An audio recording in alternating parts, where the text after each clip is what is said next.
Hi everybody, I'm Greg. Welcome to Goodbye Glutenware. Saying goodbye to gluten does not mean saying goodbye to great food and great taste.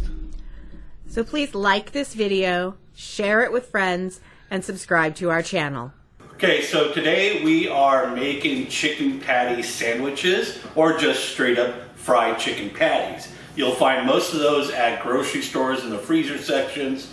Okay, these are yummy little things and I'm going to show you how to make them up. You can serve them straight up hot or you can put them in your freezer, store them for later and heat them up anytime you want. Okay, so first thing we have is 2 bowls, one for your mix, one for the meat. Okay, we are using 2 pie plans. One will be for flour dredging, one will be for the egg whitewash and milk. Okay, 2 cookie sheets. Okay, I use a large baking sheet. This is 11 by 18, I think. Okay, and I have just basically a big rack in there. This will be utilized for draining the oil once this stuff comes out of the fryer. Okay, and this one is going to be where we put the chicken patties on with some plastic wrap. Okay, because what we're going to need to do is freeze them for a little bit. Okay, oil for frying. Base ingredients, okay. We got 1.5 cups of milk. I separated them. Okay, one will be for dredging, one will be for the actual meat mix. Okay, chicken meat, 1 pound of ground chicken. 2 eggs, one will be for dredging, one will be for the mix. Okay, then I got gluten-free flour, gluten-free cornstarch. These will be for the dredge. You can either just use the flour by itself or the cornstarch by itself, but I'm doing a mix of both. Okay, so here is about 2 cups of my chicken mix, or CHIX mix as I like to call it. Recipe's right here, the link. So you can go ahead, pause this. Click that video really fast. It's really quick and easy to make, and then you'll have tons of it for later on, so I'll wait. Okay, now you're back. So we also have about 1/2 cup to 1 cup of gluten-free breadcrumbs. Pretty simple to make. It's really hard to find a lot of them in the stores. I basically take, loaves of bread, like the heels and stuff like that over the year, and just toss them into a bag and then throw them in the freezer and then just add more slices of bread. Because when you use like enough bread, or you buy a bread loaf and there's a huge hole in the slice, not really feasible to use that, right? So that's perfect for making breadcrumbs. Then you basically pull them out, shred them or dry them out, then grind them in a pureer or a fruit processor, or you just take yourself a nice cheese grater, like the fine opening cheese grater, and just that takes the longest time. Okay, so let's go ahead and get the CHIX mix ready and get it out of the way. Okay.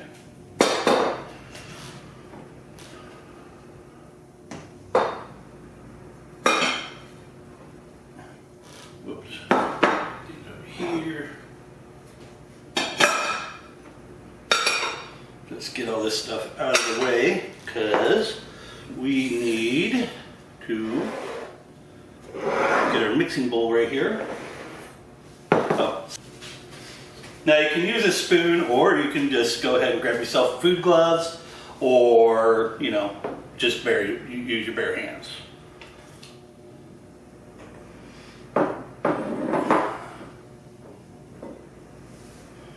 Okay. I'm just also going to just take a little bit of salt and pepper. I should have said, salt and pepper to taste, but I forgot. So I'm just going to do a little bit of salt, a little bit of black pepper. I mean, if you want to add some like oregano, any other spice you like, cayenne, paprika. So like I said, any spices that you want to put in your chicken meat, go ahead. Don't worry about your chicken mix because it's already pre-seasoned. once you do it up. So I'm only doing about a teaspoon or tablespoon of it. Getting a little bit of garlic powder. And that's it for those guys. We're going to take 1 egg.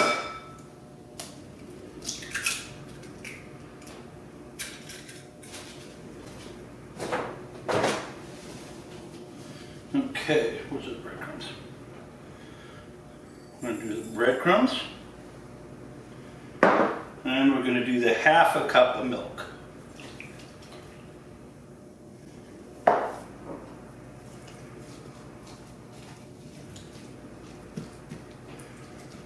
So you can do it this way, that's fine. You want to do it the other way, that's fine. One's just going to be a lot messier than the other version. And you want to incorporate those breadcrumbs in really good. It's basically you're making a chicken meatloaf, okay?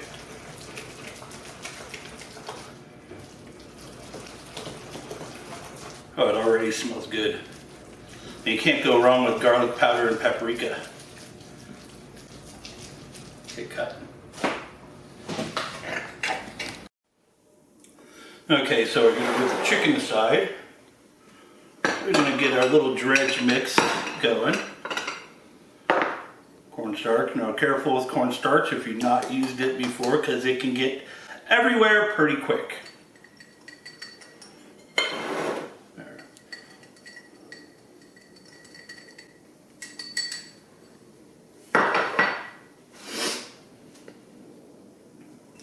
Our flour.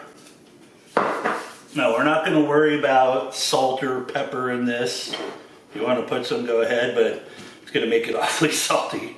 So I'm just going to stir this around and get it all incorporated together. Because with the flour mix, it will allow the cornstarch not to, be so powdery and give it a little bit more of a binding texture.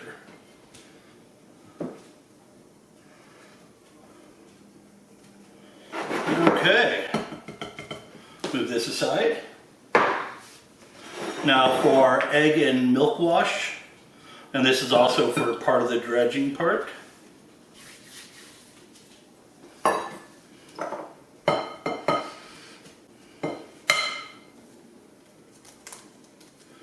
Now you can also do this part after you start freezing your hamburger meat, or you can start.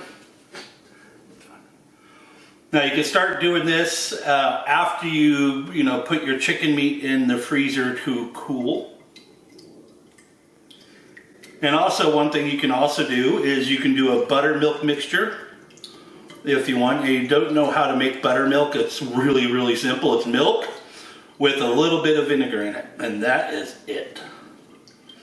And when I do that, I'll do like maybe 1/4 cup of vinegar to about 1.5 cups of milk.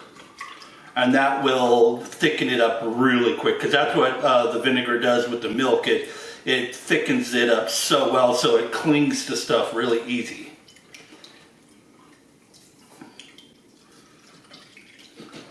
Want to make sure all the egg white is blended well. I mean, you could have did this in a normal sized bowl and poured it in, it's fine. But I'm going to move this out of the way. Okay, we're going to prep our pan so we can get this going. So we got our plastic wrap.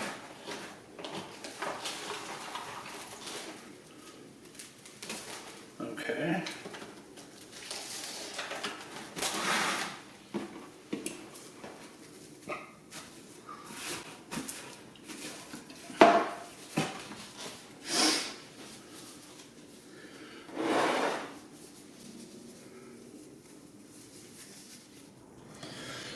Okay, so I'm going to actually take the mixture, nice heaping little ball, right? I'm going to go put it right in there.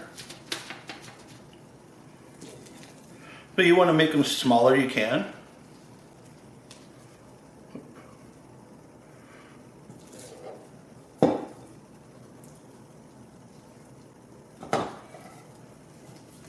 can also just go ahead and do it like this.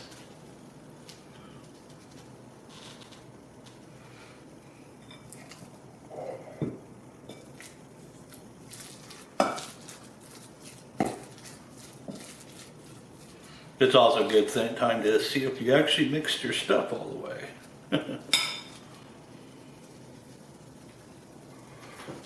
So see, basically making balls. I'm not going to try to make them too big. I want to make them about the size of a 1/4 pounder.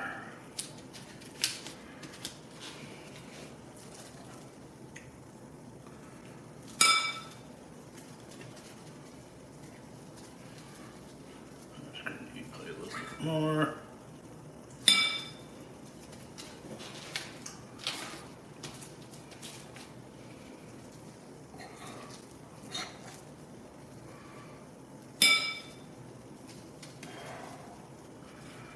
Scoop a little bit more.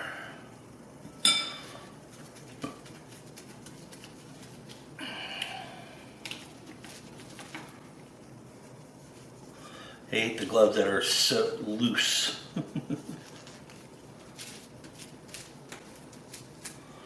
Alright, one could actually have more on it. Let's see with that one.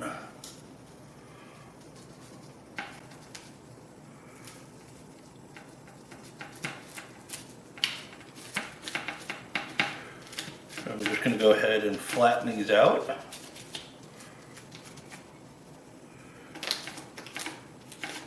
Trying to make sure they don't stick together.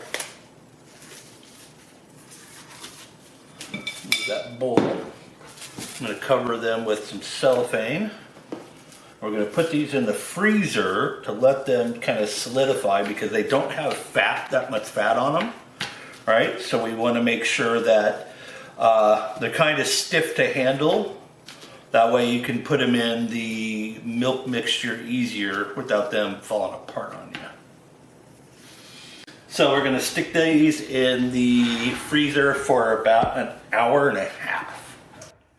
Okay, so I got the oil heating up. It's been 1.5 hours. Now I can feel these. They're kind of solid but still soft. Oh yeah, these are nice and solid. So now they're kind of firm. I'm going to go ahead and stick this in my flour. Okay, put this in my egg wash really well, make sure it's all done. I'm going to go ahead and just coat it really nice, kind of pat it down. I'm just going to kind of leave it in there for a few seconds. Okay. Do another one.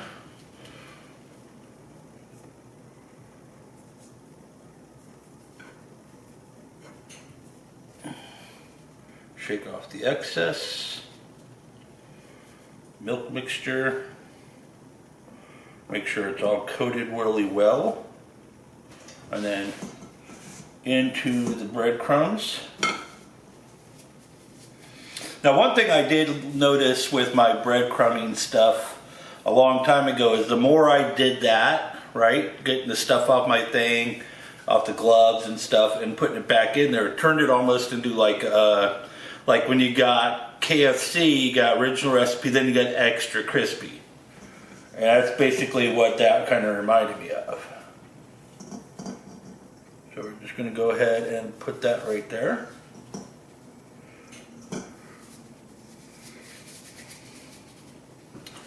Go for our next.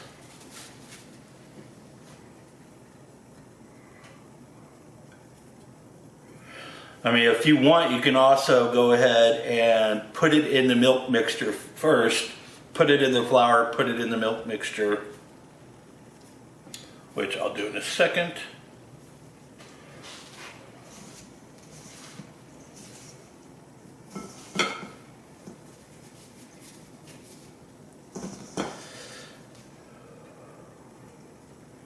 I'll put that baby right there. So what I mean is this. So you put it in here. I put it in here. Get the flour on top of it.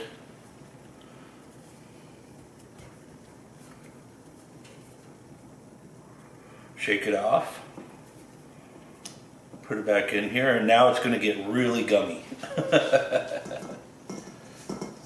Go ahead and bury it. Okay,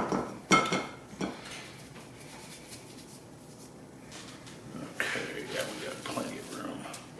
So I'm going to do a few like this.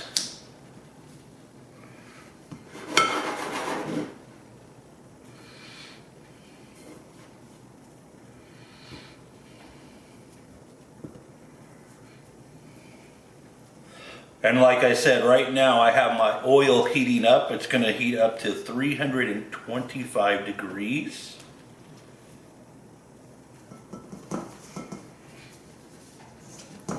Because that's basically what you deep fry chicken on. I might need a larger plate or platter.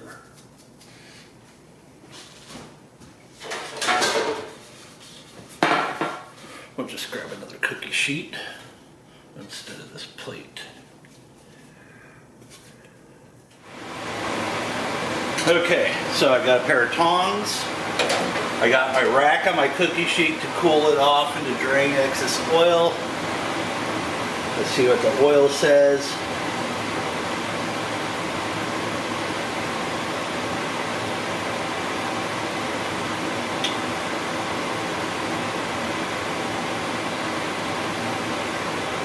Okay, 325. I guess I gotta get a new battery for that baby. I'm gonna be very careful putting these in.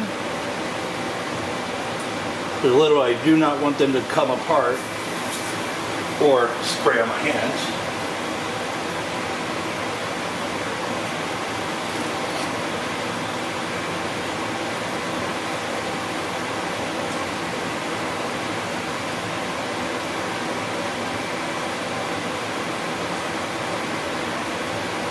Now we're going to fry these for about 3 to 4 minutes.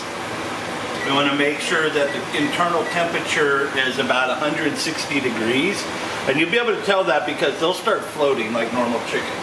Okay, so I'm going to pull one out really quickly and test the temperature of the actual meat. I mean, it should be hot enough.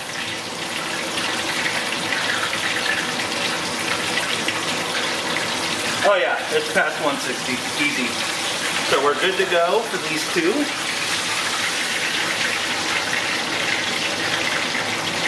We could have probably pulled them out about 30 seconds earlier.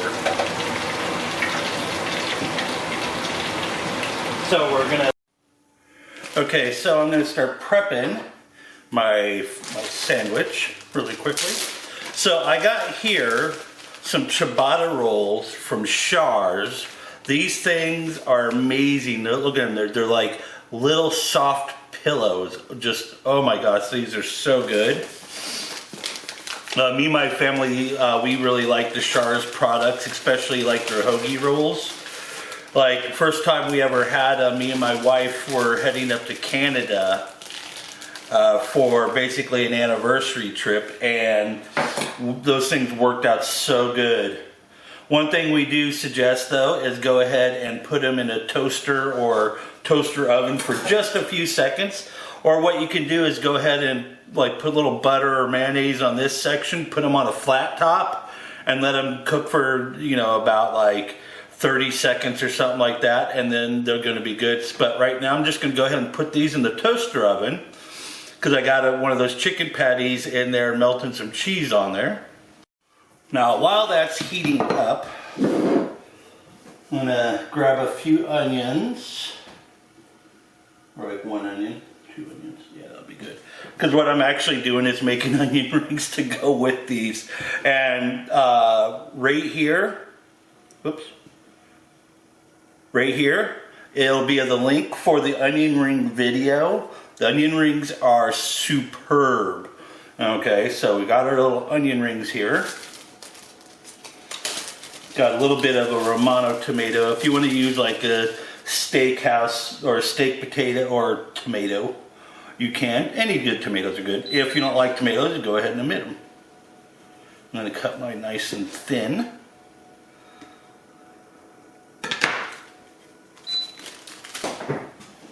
And then you can use normal lettuce. I'm going to just go ahead and grab myself a little bit of spring mix. I love this stuff. Not much, just a little bit. And I'm going to grab a Vlasic dill pickle. If you're going to go for dill pickles, Vlasic is probably the best that I've ever had. And I've had a lot. I love dill pickles. These things are so awesome. And they're really healthy for you folks. So I'm just going to go ahead and slice it lengthwise. And then cut these kind of thin. Now I'm only doing 2 of them. Look at that, folks. I mean, isn't that pretty? I'll just dump those back in the jar. Okay, as for toppings, I love spicy brown mustard on mine. A little bit of Miracle Whip, because Miracle Whip is way better than mayo. And some Frank's hot sauce. Wings hot sauce, buffalo hot sauce. This is a really good complement to the chicken sandwich.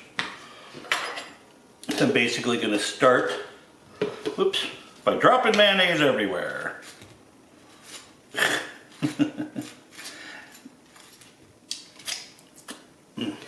Good stuff. Go ahead and set this aside. Also, one of the best things I love about this is making my Blicken Moosters. Oh my gosh, so good. I'll be making another video soon since I got extra chicken patties. When you try one, you're going to be like, oh my God, I was missing this all my life. Okay. Okay, let's make this bottom side down first. Our chicken sandwich with melted cheese, yummy.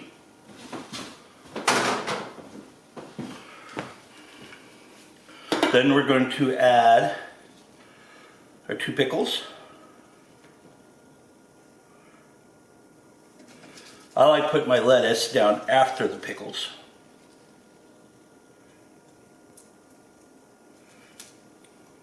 Perfect. We'll just put that baby on top. And go ahead and squash like that. And there you go, your chicken sandwich. Let's do the taste. Okay, so my favorite part of these videos, especially the cooking ones, is the eating part. So I'm just going to basically slice this baby in half so I don't make a mess out of everything.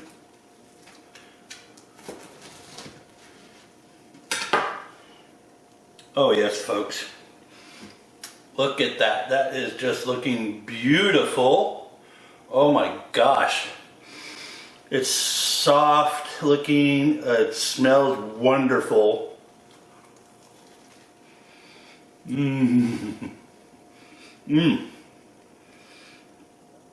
That is an amazing chicken sandwich. Oh my gosh. The meat's not hard or stiff, because if I didn't add those breadcrumbs and the milk and the egg, that chicken by itself with the very little fat it has would have just solidified and been very tough to chew.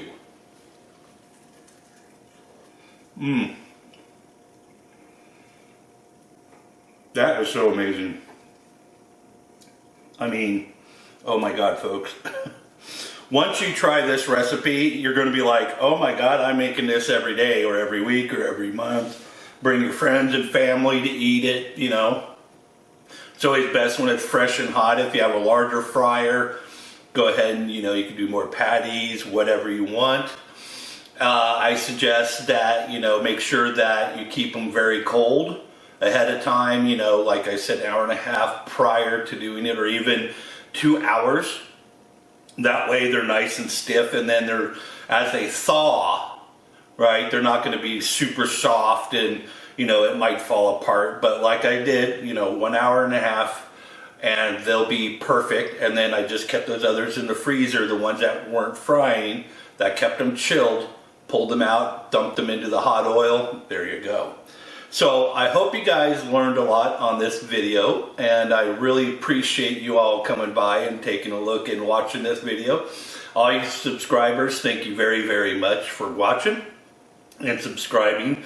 I hope you all do share this video with all your friends and family, because if they know how to cook gluten-free foods, then it's good for you, right? So thank you very much, and remember what we always say here, goodbye gluten. Saying goodbye to gluten does not mean saying goodbye to great food and great taste. You have a great day.